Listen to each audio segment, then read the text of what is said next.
I'm currently standing in the prime example of a sustainable renovation, a Sydney terrace house with comfortable living and design at its core. So why don't we take a look around and I'll show you how it's done.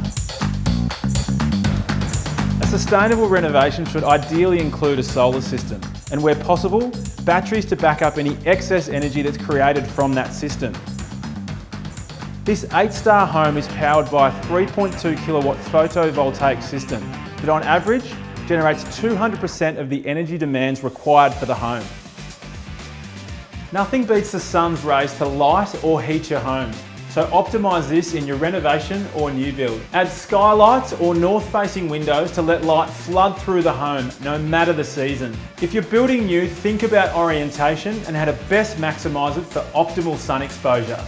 Using the right materials in optimal locations is crucial to ensuring your home stores and uses heat effectively. This is what's known as thermal mass.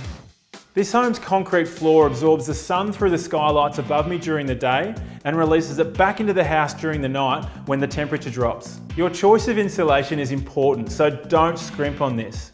It keeps your house cool in summer and warm in winter. The insulation used on this house is made from recycled glass, so it's another big tick in the sustainability department.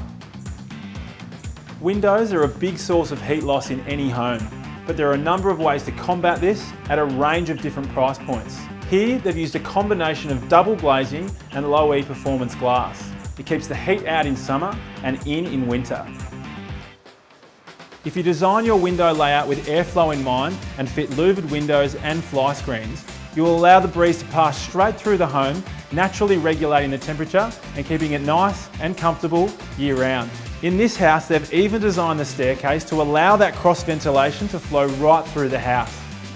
One of the ultimate goals of any sustainable home is to achieve grid neutrality.